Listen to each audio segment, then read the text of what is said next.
Hello everyone, I am Left, and welcome back to a new video today, and today we are going to be talking Ardan, specifically how to get the most out of playing support as Ardan, the different complicated nuances and uses of his skills, and just general advanced tips on how to get better at playing Ardan.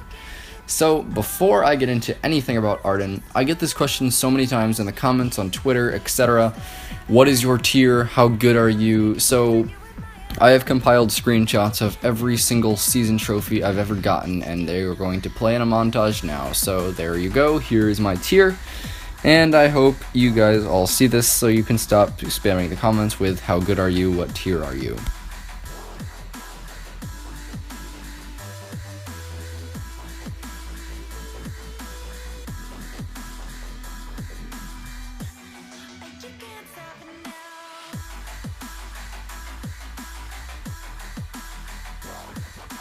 So as many of you probably already know, Ardan's first ability is Vanguard, and in a way, Ardan is the vanguard of his team. So Ardan dashes to an ally, damaging and slowing nearby enemies while granting the target a burst of move speed and a 4-second barrier that scales with 25% of Ardan's bonus health. You get Vengeance if they take damage, and etc. Use it on yourself, it's pretty weak, and yeah. So this is Ardan's really his, what would you call it, his flagship skill. It's what defines him as a hero. When you think Ardan, you think Vanguard, and it's basically his bread and butter. It's his bread and butter ability, but it's not the most impactful element of his kit. So let's talk about his B ability now, Blood for Blood. Ardan's second skill, Blood for Blood, is literally just a punch that you can do from a little bit of range, and if you overdrive it, you get more range, and it's as simple as that. It scales with crystal and weapon power, and that's really all there is to it. When Ardan first came out in the early of 2015, people were asking themselves, why does this skill even exist? And it really exists to just give Ardan more mobility, let the possibility of carry Ardan exist, and basically just allow him to peel for his team and do a little bit of extra damage, whereas, say, Lance has his Impale to do damage, Catherine has her Stun that can do damage, Lyra can do a burst of damage with Bright Bulwark, and she has the harassing basic attacks. Adagio can buff himself and use Verse of Judgment. Every support has a damage opportunity, however small it may be, or scaling by the fact that they're a support, and Blood for Blood is that for Ardan. Ardan's ultimate is Gauntlet, as I'm sure you all well know already. Basically, tap on a location, Ardan jumps to that location, throws down the Gauntlet in a perimeter octagon around that location. Enemies get stunned if they go through the Gauntlet wall. You gain full Vengeance upon using Gauntlet, and yeah, it does a lot of crystal damage if you for some reason want to play Crystal Ardan, and yeah. So Gauntlet is the skill that changes the most things for Ardan and makes him such a dynamic hero, and that is what we're going to be getting into right about now in the next clip. So there are two types of tanks in class-based video games like Vainglory, League of Legends, Overwatch, Dota 2, Smite, things like that. There are main tanks and off tanks. Ardan is what you would call a main tank because he directly protects his teammates using his abilities like Vanguard and Gauntlet. Now, main tanks they use their considerable bulk to directly protect their teammates using their abilities. Another different example of a main tank in a different game would be Reinhardt in Overwatch. He directly shields his entire team with his gigantic barrier rectangle. And he also protects his team with his ultimate Earth Shatter, which stuns everybody in front of him. An example of an off-tank in Vainglory would be Lyra. Off-tanks in video games in general, they can still protect their teammates, but they are either A, a little bit less bulky, or B, possess fewer options to protect their team with. In the case of Lyra, it's that she's less bulky and possesses a little bit more attack power than other tanks. Her principal Arcanum perk allows her to harass enemies in lane, and if she builds a little bit of crystal power, she can damage enemies at long range with Imperial Sigil. However, she is very squishy, and in turn has to build a lot of health to have any resistance at all. So, she can also protect her allies with Bright Bulwark, and get everybody away from a certain point with her Blink. But that's just an example of what a main tank is and what an off tank is. You might be wondering, how is Ardan an off tank, and how does Gauntlet directly protect his allies? Well, Gauntlet actually doesn't directly protect his allies. I guess I kind of misspoke there, but it still does protect them if you throw it in the correct place. Many people, when they first play Ardan, they just think Gauntlet is to catch fleeing enemies, and that is so not the case. When you're playing Ardan, say you've got a Kestrel on your team that the enemy Taka just keeps jumping onto, and the Kestrel just keeps dying because, let's face it, it's hard to kill Taka as Kestrel in a 1v1. So, as Ardan, maybe vanguarding that Kestrel just isn't enough. You can't do enough damage to the Taka, he pops away and reappears with a Retsu, and he just kills your Kestrel. So what you're going to do is you're going to throw down the Gauntlet so that the Taka is inside and your Kestrel is outside. Or your Kestrel is inside and the Taka is outside. Either one works. Now, of course, your Kestrel is going to need to be careful not to stand too close to the edge because Taka can Kaiten over a Gauntlet wall, but that's just the example we're using. So, if you can hit that Gauntlet on top of the Taka, your Kestrel moves outside of the Gauntlet, she is protected for an entire 4, 6, 8 seconds, depending on the level, allowing her to do massive damage to the Taka and allowing the rest of your team to converge onto the Taka as well. So, that is just an example of how Gauntlet protects Ardan's allies, and in the videos we're going to watch today, a couple from my ranked matches myself, and one from Hammer's Velocity versus Cloud9 in the VIS Pro League, we are going to be looking at an advanced guide to how Ardan can protect his allies directly and indirectly with his abilities in Vainglory. Hope you all enjoy the main video. Gauntlet isn't the only thing that Ardan has to impact a fight. In this clip here, my Gauntlet is on cooldown, but we're still going to win this fight that is impending. It's going to be by my use of Blood for Blood in conjunction with Atlas Pauldron. So, Ardan has really good synergy with abilities like Atlas Pauldron because of the gap-closing nature of Vanguard and Blood for Blood. You'll see here as I slow it down, I Blood for Blood into the enemy team and land a triple attack slow on them with the Atlas Pauldron. With that out of the way, we're able to quickly take out their Petal, and we are just able to clean up from there. And, well, my use of Blood for Blood and Atlas Pauldron allowed us to win the fight without even a hint of him needing to use the Gauntlet.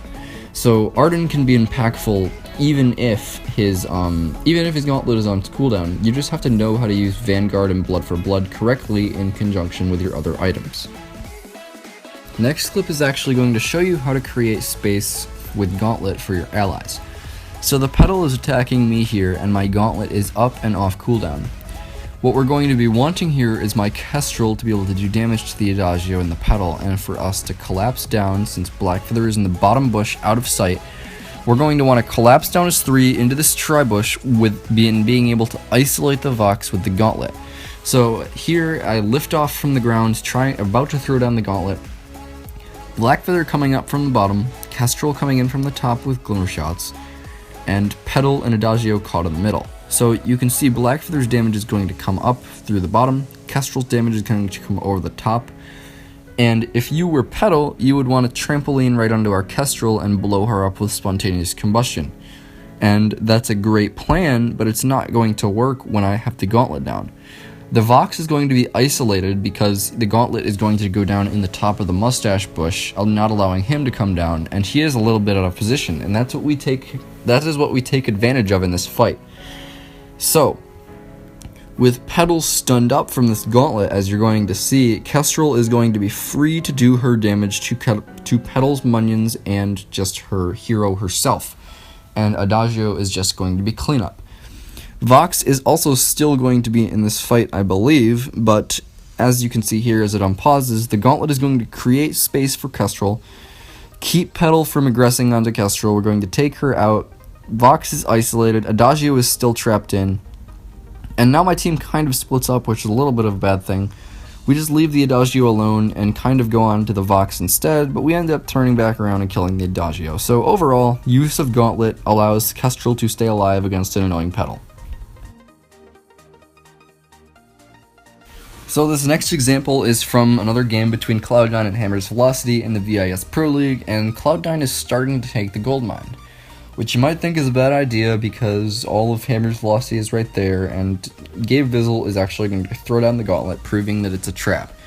So I Love Joseph jumps onto T-Tigers immediately, and starting all over is outside the gauntlet wall. Now, with this one gauntlet, Gabe Vizzle has done two good things for his team. First of all, he has created space for Old School to work. Old School, if the gauntlet was not down, would be living in fear of starting all over, and T-Tigers punts him right into the damage range of starting all over. Old School explodes and dies. With this gauntlet wall down, starting all over is so far away from the fight that T-Tigers, even if he does punt somebody, it won't be close enough to starting all over, and even then Gabe Vizzle can body block for him. So, also, the whole composition that Hammer's Velocity is running here relies on T-Tigers punting either Old School or I Love Joseph into the damage range of starting all over, and basically just creating a death zone for carries that are liable to be punted. So T-Tigers can't actually use the punt here because, as you can see as I drew on the screen, Cloud9 has a safety net for in case of a punt. They still have heals from Adagio, they have Vanguard from Ardan, I Love Joseph can dodge with Kai-10, and there's just so much stuff for them to survive after being punted here, and it just doesn't even help Hammer's Velocity at all that starting all over is so far away from this fight. So as it unpauses, what's going to happen is I Love Joseph and Old School do enough damage to T-Tigers to force out the defensive afterburn, completely tearing apart anything that their comp was trying to do. And it's just going to be Cloud9 on the attack here. They're going to score a win in this fight. Gabe Vizzle is going to die an unfortunate death to starting all over, but it's going to be cleanup from here for Cloud9. All because of this great gauntlet from Gabe Vizzle, let them go on the offensive early against Hammers. So it's going to unpause here in a second. You're going to see T-Tigers go down. I Love Joseph is eventually going to get the cleanup onto starting. Not before starting gets a lucky kill onto Gabe Vizzle. But it is cleanup for Cloud9 just because of the great gauntlet got by Gabe Vizzle. So when I first bought Ardan when I had just started playing the game, what I played him as was, well, I'll just Vanguard the people that are on low health, I'll punch the people that walk in front of me, and I'll throw down the gauntlet when there's a guy trying to run away on low health. Now that's all well and good in tier 3, but that's not how you play Ardan in a higher tier. When you're playing Ardan in a higher tier, you Vanguard you Vanguard your dive hero, you Vanguard the guy that is being jumped on by Taka. You blood for a purpose, like Atlas pauldroning the entire enemy team at the same time. And you throw down the gauntlet to create space for your team, like Gabe Vizzle did for Old School. So when you throw down the gauntlet against a lone enemy that's running away, the situation had better be dire. Say it's 28 minutes into the game, and there's one guy left on the enemy team, and the other team is both about to respawn, or they don't have respawns for a long time, then that's when you throw down the gauntlet if you have it to secure the kill, because that will win you the game. But that is not how you use the gauntlet in the regular stages of the game. So when you're playing Ardan, you always have to look for who can I punch, who can I Vanguard that will have the biggest impact on this fight. And you have to look for which enemy do I want to separate, which enemy do I want to leave in, which enemy do I want to contain and nullify their abilities to move and things like that. Which enemy do you want to contain, which enemy do you want to remove from the fight, and that's when you throw down the gauntlet. It's very rare to get instant landing the gauntlet on somebody's stuns, but if you're really good with that, just go for it.